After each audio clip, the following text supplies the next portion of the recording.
This show is brought to you by Safety FM.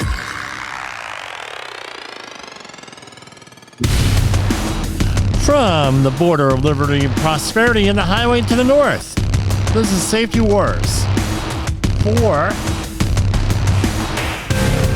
Monday, December 5th, 2022.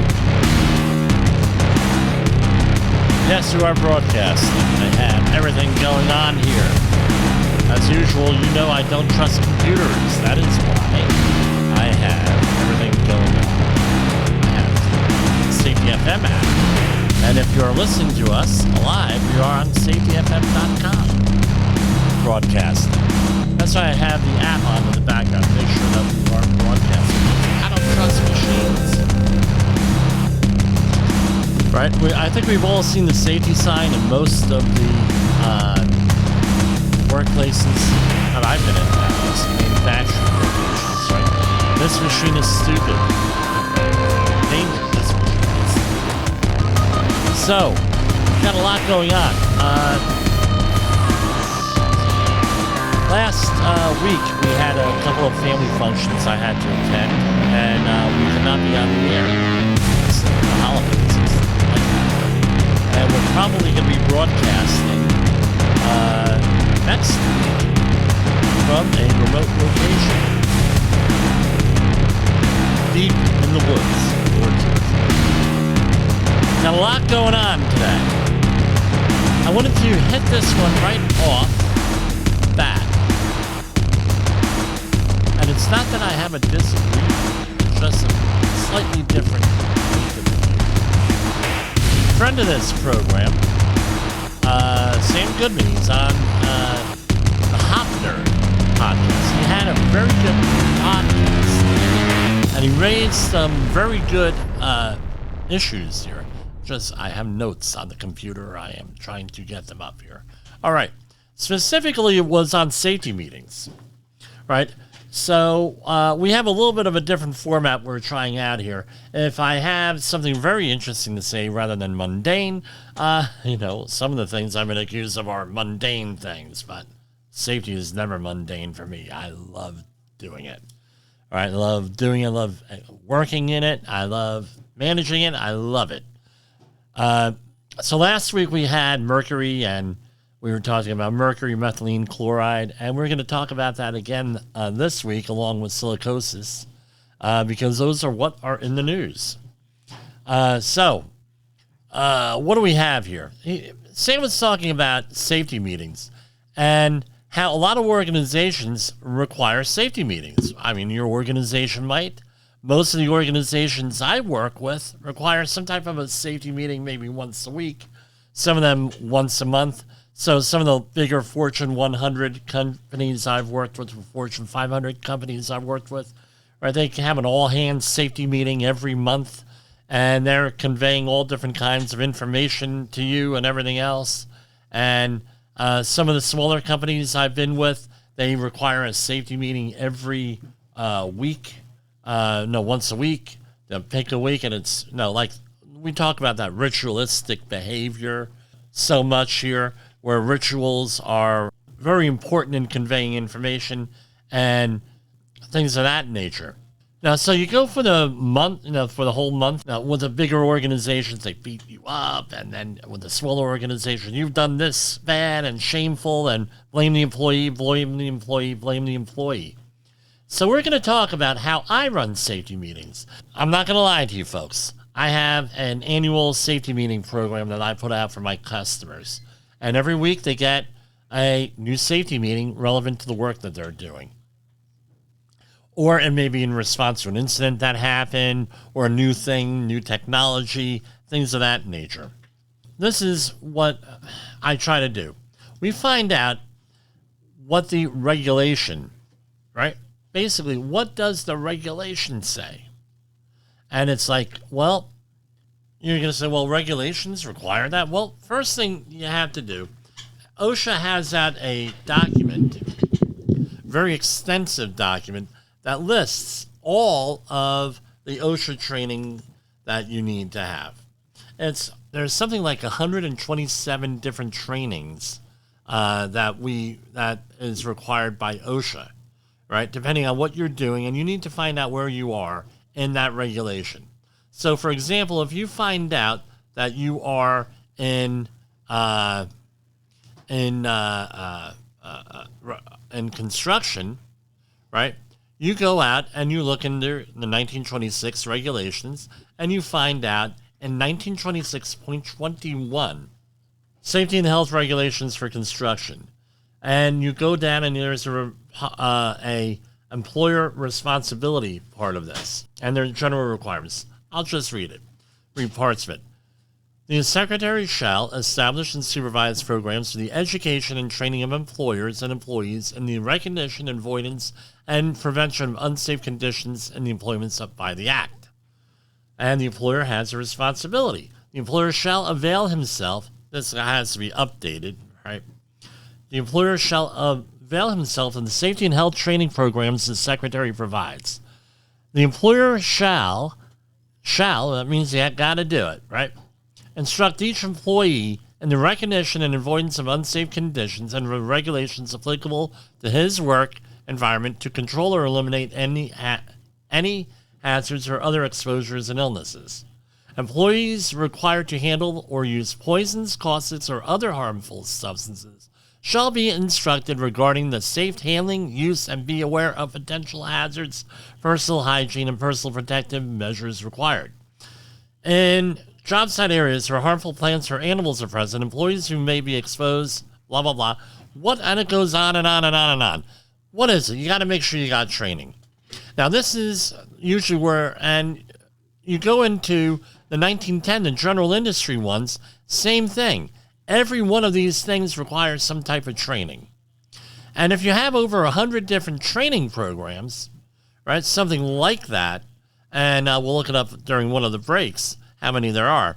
If you have all these trainings, there is not one training class that's going to cover all of it. So what are you forced to do if you're an employer? If you want to go buy the book, you have 52 weeks a year. You have one training session a week, and we're not talking 45-minute long training session, an hour long. Sometimes in some working environments that might be appropriate. For example, if you're going to be working with explosives, for example, you're going to be working with highly hazardous materials, you may have to we're going to have a safety meeting once a week for an hour. We're going to talk about what we're doing, or before an activity, we're going to have a safety meeting, blah, blah, blah, and we're going to talk about this. In the construction world, you could go over to the 30, this is what I like when I hear from contractors. Oh, yeah, my people are all trained, Jimmy. Oh, really? What training did I got? And can I see the documentation? They're all 30-hour trained, 30-hour outreach trained. Well, I said, 30-hour outreach training is good. I know. I supply it. I give the training. I said, however, something you need to know is that that's just an awareness course. You're not actually training anybody because every one of those training classes is different. It has to be tailor-made to the people that you're dealing with, what their education level is, what they're doing, all this other stuff. It's every one of these, and there's electives that sometimes you're not going to cover and things that you are going to cover. So you're always going to cover respiratory protection. You're always going to cover, not always respiratory, but that's a bad example. You're always going to cover fall protection, walking and working surfaces. You're always going to cover PPE. You're always going to cover whatever they tell you to do, you cover. Is what it is. I'm doing a class next week, as a matter of fact. But what's the point? Training is required. No employer is going to be able to train all of their employees on everything at one training class. So what do you have? We have what I do is, okay, what areas do you need to be trained in? We do an assessment. How is this assessment done? I look at the safety plan. I look at the activities. I do some interviews of some persons in charge, do some interviews of some employees. Hey, what would you like to hear about in the training? And any type of safety meeting, go to them. They know where the hazards are. They're going to know where they need to fill it in. If you're dealing with a sincere person who's willing to go along with what you're asking, that's how you assess what your needs are. This way, you make it interesting to them. So, for example, let's say you're on a hazardous waste site. Okay, let's go there. Okay, so on not so much an emergency response. Let's say you're doing an ongoing removal action. It's going to take years out there. What companies will do is they'll go and they'll say, and they'll go and they'll divide up phases of work. And on this phase of work, these are what the hazards are. On this phase of work, this is what the hazards are. On this phase of work, this is what the hazards are. And then you break down the hazards. And then you find out, hey, you're doing safety auditing, you're watching work, maybe, God forbid there's an incident. Now you do a safety meeting on that incident. Oh, well, this is what happened. And you make it a positive thing. Look, this is what happened. This is a near miss. Thank God nobody got hurt. But let's try, and I hate to say this, try harder. But okay, maybe we need to, rather than say that, hey, this is what we know what went wrong. This is what we found out. We're going to change the way we're doing things here. You're not going to blame the employee, because I tell you what, you start blaming the employee in front of all of their coworkers, you're going to have a problem. No one's going to want to go to that safety meeting. So I do an assessment. I find out what topics we need, what we need to talk about, and we give them little things at a time. Because then once you get into a program and it's ahead of time what the program is, guess what happens? Now it's relevant to what they're doing, because you figured out what they need, what they say that they need, what they're interested in. And sometimes, where we've had, we have you know what? Frank over there, I always say the name Frank. I don't think I've ever worked with someone closely named Frank, but hey, Frank over there goes, maybe that's why I choose the name, because it's safe. Frank is an expert on rigging. So Frank wants to talk to us about rigging today. Hey, Frank, why don't we do that? Now you're involving other people, and you're coming in, and you're helping them. That's what you need to do. Help. And Frank might be a leader in the area. You may also try going out where you have a new employee right out of college, right out of grad school. Maybe a new employee from a different company, a different world. Hey, now, what's your thought? What are some of the new technologies that are out there? What are some of the things coming up regulatory-wise? What are some of the things that, you learned that we can learn from each other? Now you have a partnership going in there where you're learning from each other. As I said in a comment a couple of weeks ago to one of my customers, where we were having a personnel issue with one of the contract personnel, I said, none of us has a monopoly here on experience. None of us has a monopoly on knowledge. So what does that mean? We tried to learn and improve from each other. We have a learning team here. We talk to each other, like Brent Sutton would say.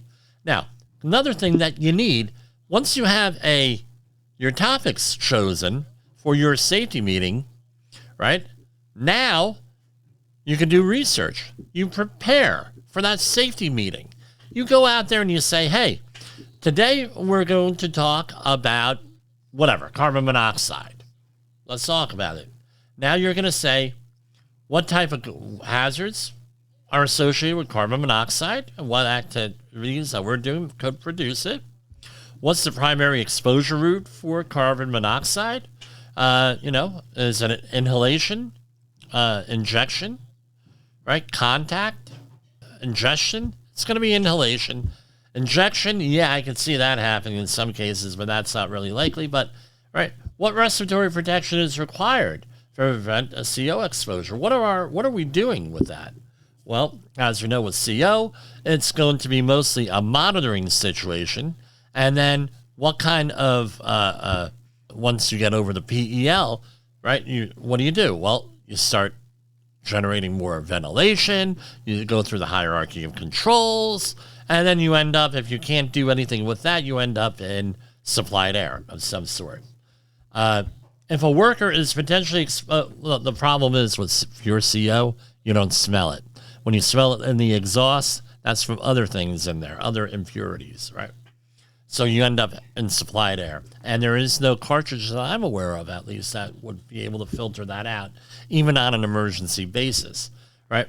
If a worker is potentially exposed to CO or has their personal CO meter alarm, what actions and notifications are required if you have a requirement for a CO monitor?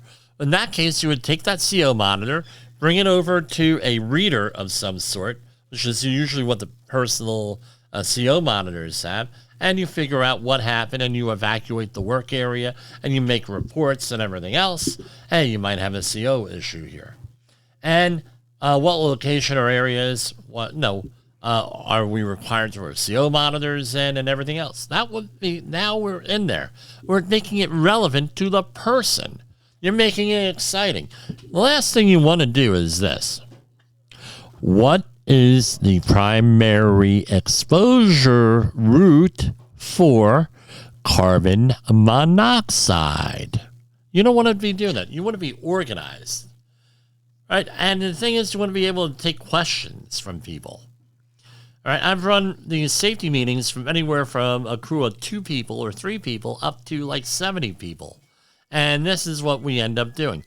Another thing you can do, number 3, what can you do to make this safety meeting more enjoyable? You have it at the same time every week, same time every day, same time every month. So they know the second Tuesday of the month you're going to have all hands safety meeting. They know at 7 a.m. in the morning you're going to have your little toolbox talk. You're going to know. They're going to know at whatever, and you start it on time. Always start it on time, because I tell you what, the worst thing that production wants is to have a safety meeting eating into production time.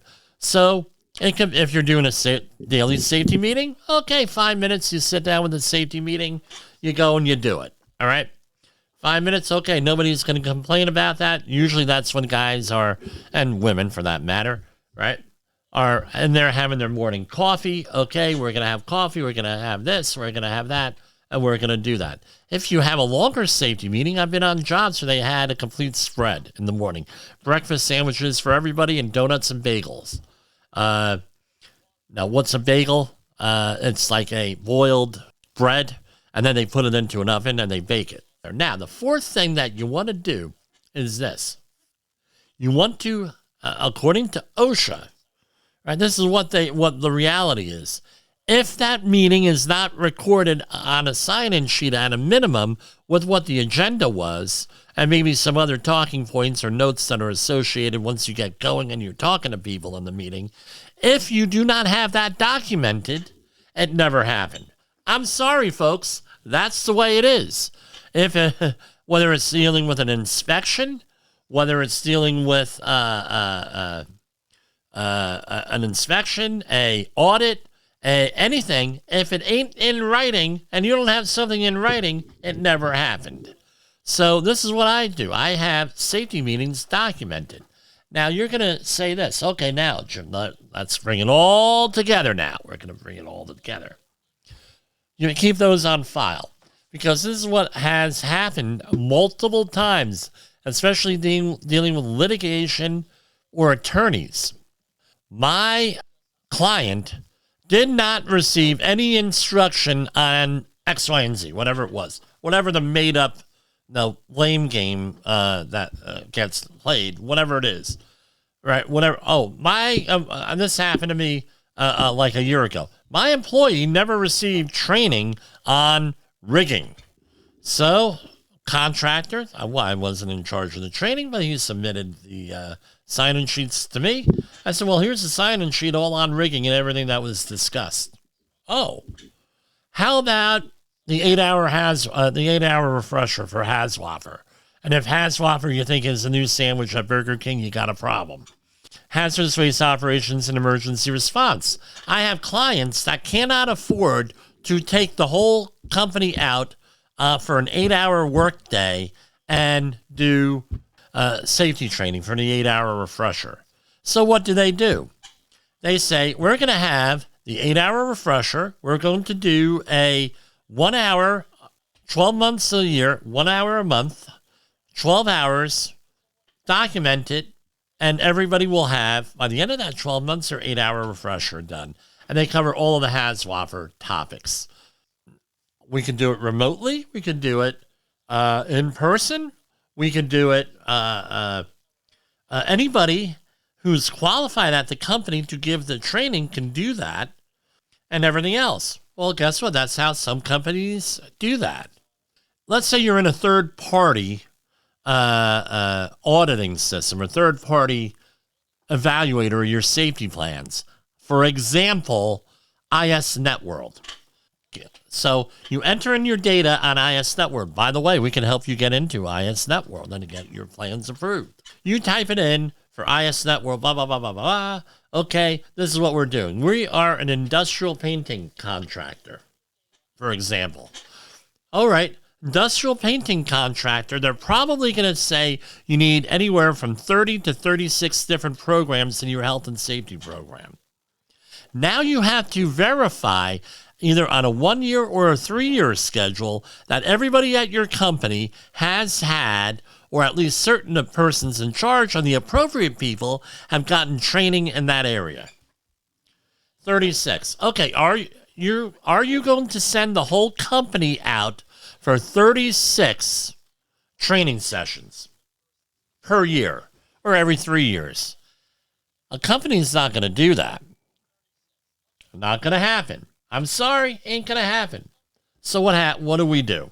Generate 36 training sessions, 52 weeks a year, you pick one a week. Guess what? You're done. At the end of 36 weeks, everybody has had that thing, and guess what? You're good. Now when IS Networld or some other auditor comes in and says, Mr. Posel, did you folks go out and do safety training with everybody? Yeah, as a matter of fact, we did. Here's our 30-hour OSHA outreach training cards. We got a whole roster here. We got it on a Excel spreadsheet or in an app, or, there's multiple apps, but, my clients like using spreadsheets. That's fine. Okay, here's the spreadsheet. It says this. Here is for 30-hour. We got everybody forklift training. By the way, I do that too. Forklift training. We got the full 1-day class. Everybody who needs it. We got the full 1-day class for boom lift and scissor lift training. We got this. And by the way, those 36 topics that we cover, we also do first aid CPR. Hey, those 36 topics, 32 topics, we have a sign-in sheet that says that everybody got training on that. Oh, and by the way, now with the smartphone technology, we not only have that, we also audio record every session. Oh, now? Okay, very good. Now you fulfilled your 1926.21 employer responsibilities stuff. Now, after 8 hours of training, or you could do not only 8 hours of training, you could do 16 half-hour trainings on the HAZWOPER standard a year. Right, half an hour safety meeting, we're going to talk about HAZWOPER. Guess what happens? Now you have that. Now you're able to document that. Doesn't impact operations. It's relevant to what you're doing. And because you audited everybody and you talked to the worker, found out what the worker did, guess what? Now you're good. Now, how do you change things? We have, everyone remembers this, it's one of our most commented on presentations is Saul Alinsky's Rules for Radicals. All right? In the professional safety community, communication and planning are just a few keys to your program's success. The question many practitioners have is, where do I start?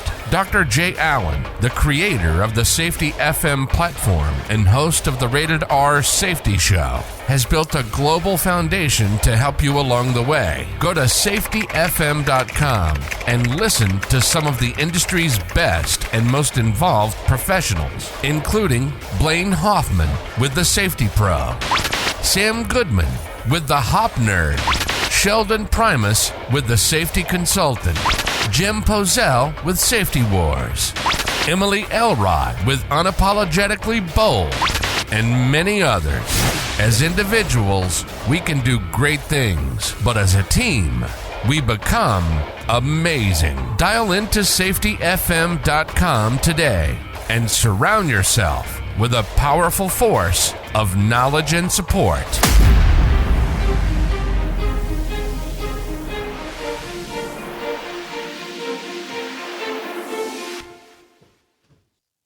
Anyway, okay, where were we? Okay, so we remember one of our most requested is the Saul Alinsky's Rules for Radicals, Safety Wars. So what's one of the things?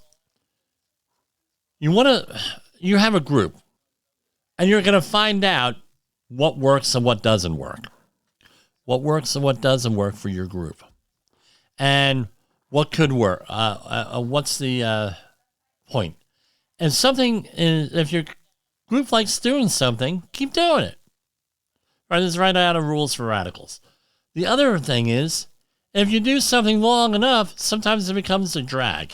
Now, the last thing you want to hear if you're going to be out here, you want to hear out here is if someone says, oh man, not another confined space entry safety training. Not another one. Man, this is why if you plan things out over the long term, right? If you plan this out over the long term, right, we're talking over the year, you're not going to repeat topics unless it's absolutely necessary. Jay Allen, and he's absolutely 100% correct, talks about marketing safety. Believe me, marketing safety. Now you're going to say, well, okay, this is a great way to market safety and to have yourself shine, is to have a safety meeting. All right? Let's pull no punches here. All right? This is not all about me, the safety guy giving safety training. No. But you want to set yourself up as an expert, as someone you could talk to, someone who's willing to learn from other people, someone who's able to get feedback from other people, and everything else with this. So if you're up there, you're marketing safety. How's that? You go up there, and you get the workforce behind you, you get management behind you. You're marketing yourself. Hey, this is what I can do, blah, blah, blah, blah, blah. And consequently, I'll pull this as an aside. This may be totally inappropriate, but I'll say this again. If you're interested in love in the workplace, I don't recommend it, but that does happen. You go up there in front of somebody and show you have some personal authority, your chances are your romantic life will improve, assuming you're single. All right, I can tell you that from personal experience with that. Not since I'm married, though. I always make sure I tell everybody I'm married. First thing. Maybe I shouldn't have said that, but anyway, when you go out there and you set yourself in your marketing safety, you're showing leadership ability, you're doing all that stuff. That's a major positive for what you're doing, for everything that you're doing. You're showing leadership, you're building leadership, you're doing all that other stuff. And we talk about leadership a lot in our safety trainings also. And this is the kind of stuff that you need to get to. Sam is right. Sam is phenomenally correct with this. You go to some of these places, and who the hell wants to hear you go up there and BITCH? I think I spelled it right. Who wants to hear you? Well, Frank, you did this wrong. And Charlie, you did this wrong. And Nick, you did this wrong. And you did this. And these are our audit refining. We have to go up there. We got to improve our audits, blah, blah, blah, blah, blah. And then before you know it, at one facility I'm at, everybody's required to do safety audits every day. And guess what? 98% of the time, there's nothing wrong. And then they're like, well, these are useless. Well, look at the way you're acting. No. One of my friends, John, he's agreed to come on this program. We'll see if we get him on here. He said to me, Jimmy, he says, I was passing by his house the other day, and I said, I give him a call. I said, and we're talking, and he says, Jimmy, you're not going to believe that, man. Remember that bees thing from a couple years ago? I said, yeah. He said, they blamed my worker, this one facility in New Jersey, blamed my worker, and and I said, I know, I heard about it every week. They were saying, make sure, you have bees. Okay, great. The guy got stung by a bee. He had a allergic reaction. He had an EpiPen with him. He shot himself up with whatever's in the EpiPen, and he was okay. It turned out to be an OSHA recordable, okay, because an incident happened at work, and you had a prescription administered, ended up being OSHA recordable. Nobody argued that. All right, that happens. All right. Every day, every safety meeting for a year, we had to hear about this. Every week. Right? It was nutty. So, one, they blamed the worker. The worker did not assess their work area. I said, there was another way you could have argued this, too.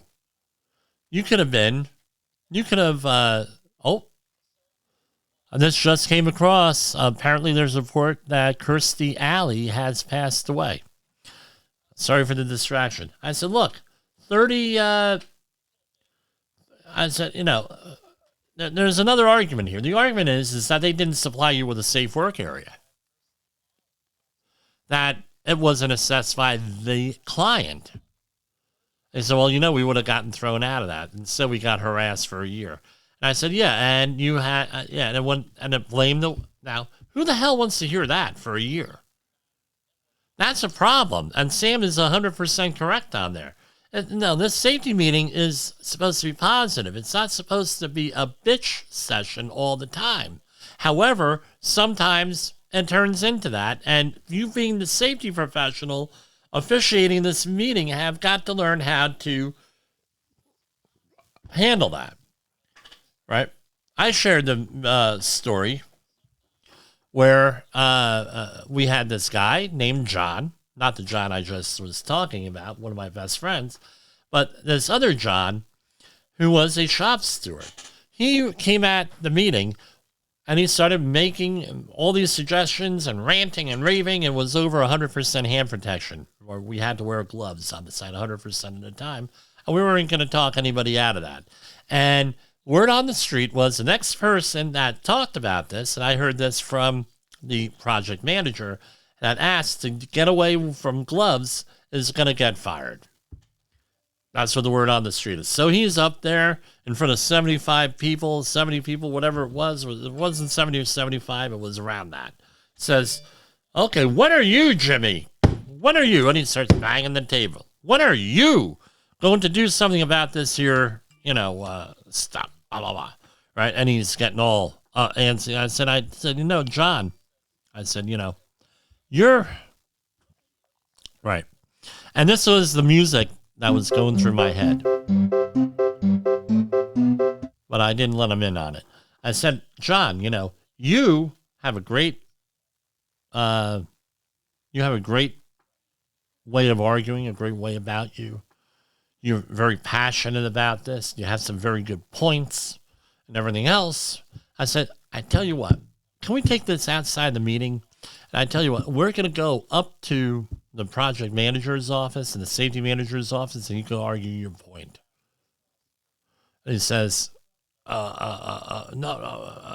I said, John, you're really good. Let's go up there and argue your point, because I knew, again, word on the street, next person that argues this is going to get fired, get thrown off the project, because they were getting these complaints every day. And, well, guess what? Turned it around on him. So that's why you don't confront during the safety meeting.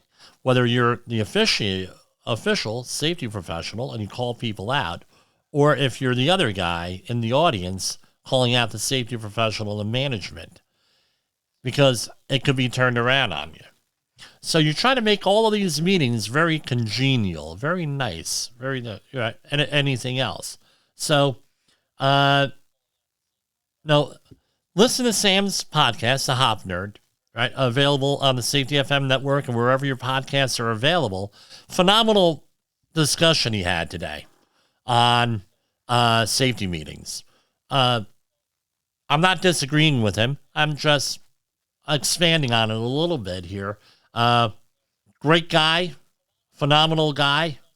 Nobody, but no, in his world, the manufacturing world, I've been at dozens of manufacturing plants over the last 30 years, and that's what you get. You get safety meetings that are not effective, and they're run, and they're ineffective, they're pointless, they're bitch sessions, they're complaints, they're anything but safety. So I hope some of my discussion might give you a little bit more of an insight and help you go and have a more effective safety meeting on that. And if you do it consistently, it becomes ritual. And as we all know, ritual is the first form of communication we have, according to anthropologists. And it's one of the first, and it's one of the most effective ways of communicating information is that. And remember, it's training. It's all training. It's more or less education. Education is you're conveying information. You have to do that sometimes. Training is you're imparting some type of a skill. And that's all I'm going to say on that. And I'll release this exclusively on our podcast platform, Safety Wars. And we're going to come back at you in a minute. You are listening to Safety Wars. Tomorrow's Safety Today. Is your safety training old, stale, and hackneyed? Is your safety trainer still preaching a warped version of behavior-based safety? How about safety training that actually addresses your hazards in your workplaces and is not standardized baloney from 25 years ago? Contact the Safety Wars team at safetywars.com or call Jim Posel at 845-269-5772. Remember, if you're receiving this message, you are the solution to unsafe workplaces. OSHA recordables, first aid cases, catastrophic losses. You want answers? So do I. This is Jim Posel with Safety Wars. I didn't really give him a plug here, right, for his podcast, but he has had a phenomenal book out there. And one of them is 10 Ideas to Make Safety Suck Less. Absolutely 100% go and get the book. It's phenomenal. He also has another book, Safety Sucks, and another manifesto called Safety Sucks, and reflections on WTFRM, reflections on what is meaningful to workplace safety. Right, he has something else, Obscured, which is an autobiography by him. It's absolutely a phenomenal autobiography. So, anyway, great guy. Follow him on the Hop Nerd podcast. We're going to go back to our normal stuff and news and views.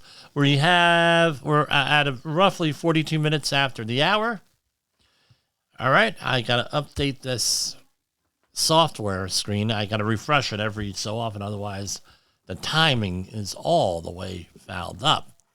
We're going to talk about some war news because there's some right, so I'm looking at some of the mainstream news outlets here, and they reported on that Ukraine was behind explosions that rocked 2 air bases deep inside Russia and killed 3 military personnel, according to Moscow. The blast had sites hundreds of miles from the border between the two countries were the result of a Ukrainian drone attack, not a missile attack. Now, what I found out was, according to press reports, the United States has put more or less a governor on, literally not a governor, but a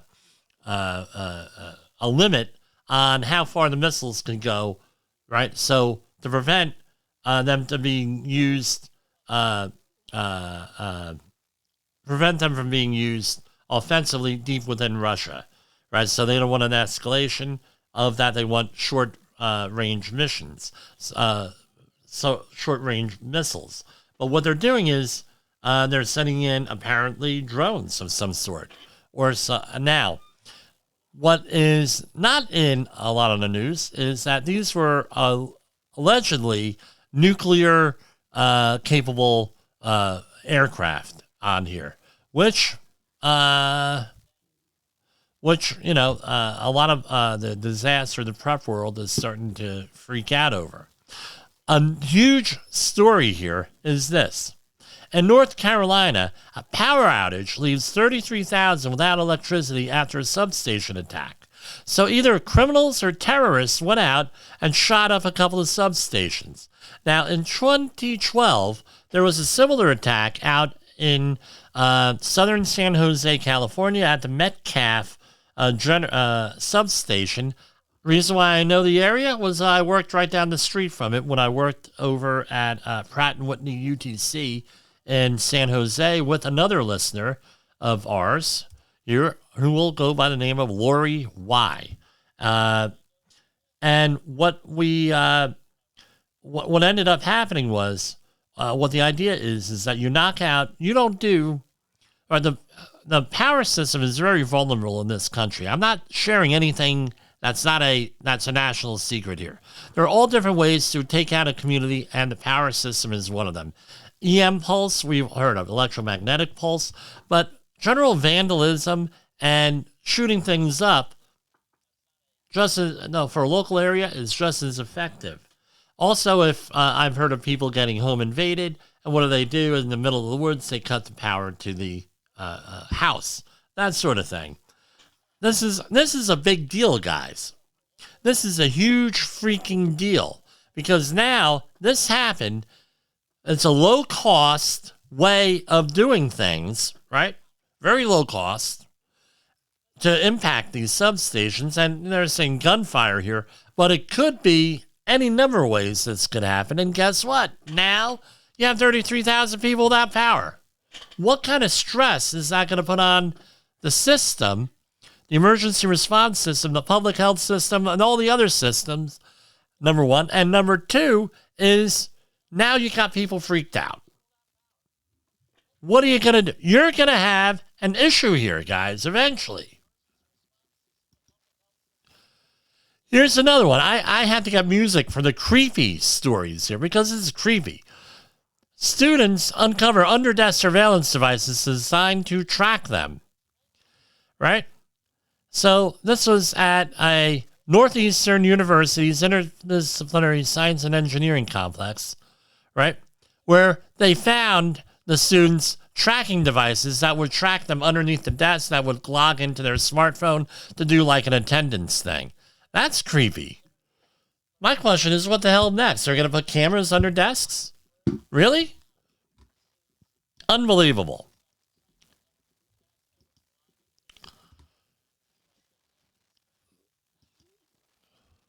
Energy groups sue Biden administration for failing to hold oil, gas, and lease sales again. Right? So President Biden should stop budgeting up dictators while suppressing domestic production, the head of an energy group said.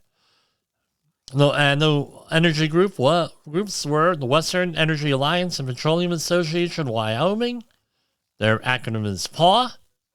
And basically, mineral leases aren't being sold.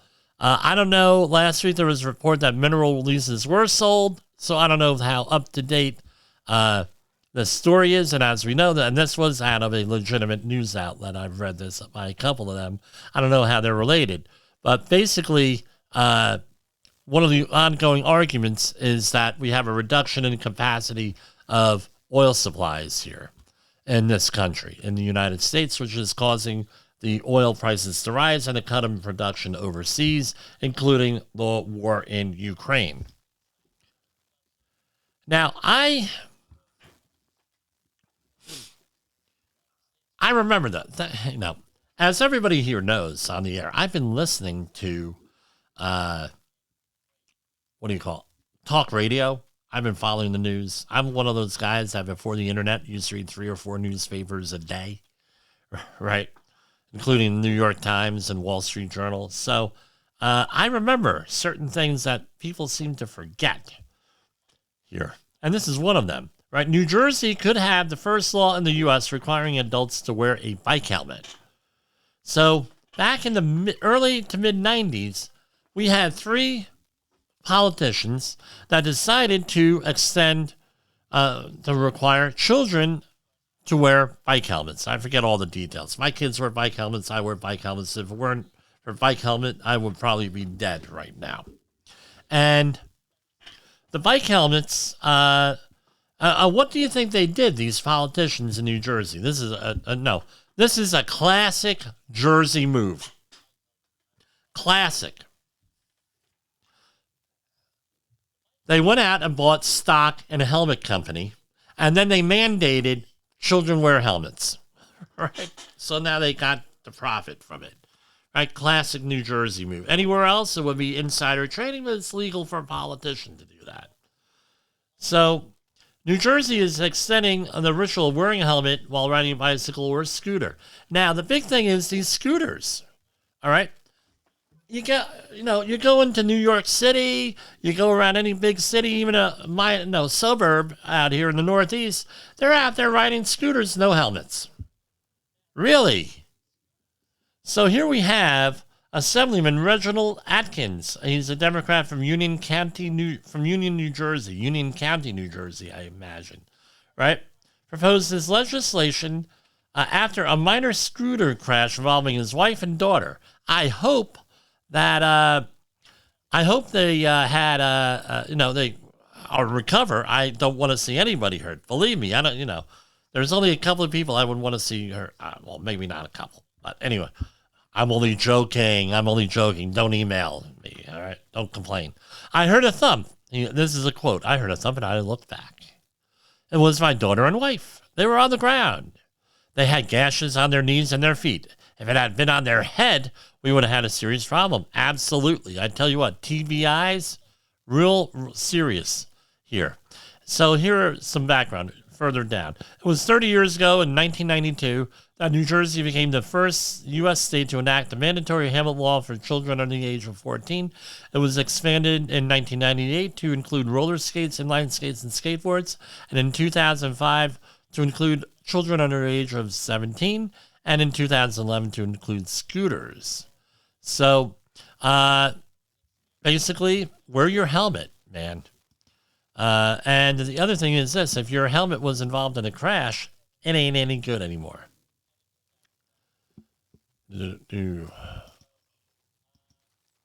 Okay. We're going to go into this. Okay. The Real ID deadline. There's another. Now you're going to say, well, the obvious helmet safety. How does this? After 9/11, they were really pushing for ID, and for years, real ID, right? Meaning your identification and your state-issued identification has to meet certain requirements. They were pushing that real hot and heavy for years. They finally got it passed, and now they're having another delay in enforcement. The Homeland Security said Monday will extend the Real ID enforcement date by 24 months to May 17, 2025. The previous enforcement date was May 3rd, 2023. So we all went out, right, especially some of the states in the Northeast where they've been dragging their feet, and they all went out, everybody rushing the DMV, right, in a panic situation that they cannot travel, blah, blah, blah, blah, blah, blah, blah. And now they delayed it again. Really? So the Real ID Act, here you go. Here's some history. It was passed in 2005. Right? And it still hasn't been. Wow, that's great. Wonderful. Our financials, let's end up with that. Dow Jones Industrial down slightly, 33,947. S&P 500 down slightly, 130,998. The NASDAQ is down 11,239. Russell 2000, 1840.22. 10-year Treasury note is up to 3.5. And let's see, crude oil, right, is up slightly today, 77.61, but 2 weeks ago was over 90. I guess that's a good trend. Bitcoin is up again, 17,035. And people are screaming, Bitcoin's going to sink and sink and sink. Well, I don't know. They've been saying that about a lot of stuff for my entire life. All right. And it hasn't happened yet. We'll see how this goes. Gold is at 1779.40. Silver, 22.51. It's up. Wow. Platinum at 220. Platinum at 1,016 and palladium at 1919. All right. So the only one that was down was platinum. Okay. So let's go over to some funny things. We'll end on a funny note.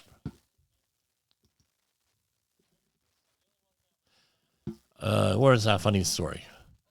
Smart toilet can spot warning signs for bowel diseases by listening to you pass gas. This is a story out of Nashville, Tennessee, from the Georgia Institute of Technology. They developed a device that comes with a sensor that picks up the sounds of users as they poop or the noise of them passing gas. The device is linked to an AI intelligence system that classifies bowel movements. In tests, it identified signs of cholera and other chronic diseases, offering hope of treatment starting at the earliest opportunities before symptoms even appear. I guess that's better than going out there and having a person do this, right? The hope is that this sensor, this is called Maya Gatelin, an aerospace engineer from Georgia Tech, and the hope is that this sensor, which is small in footprint and non-invasive in approach, could be deployed to areas where cholera outbreaks are a persistent risk. The computer neural network looks for subtle changes in the noise made when someone defecates, urinates, or passes gas. The team collects hours of audio and video samples from healthy and unwell patients to establish the formula. Ay caramba. So now they're monitoring students in a classroom with the creepy under desk devices, right? Pinging off their cell phone. And now they're listening in to your gas. Unbelievable. As a famous radio talk show host used to say, it's sick out there and it's getting sicker.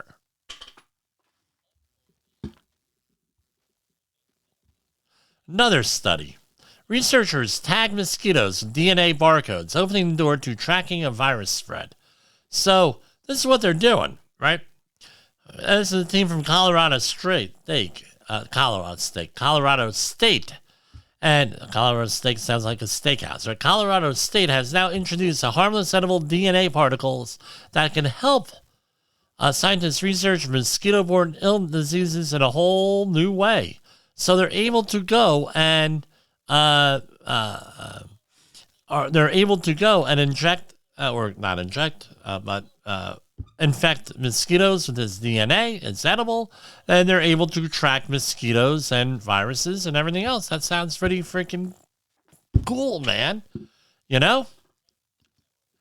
Eating just over 2 cups of grapes may prevent sunburns and skin cancer. This is from Fresno, from the California Table Grape Commission, right? And they found that people who ate 2¼ cups of grapes every day for 2 weeks displayed more resistance to damage from ultraviolet light to the skin. I'm questioning, and I think my wife is questioning, does that also apply to, what does that translate into to wine? I don't know.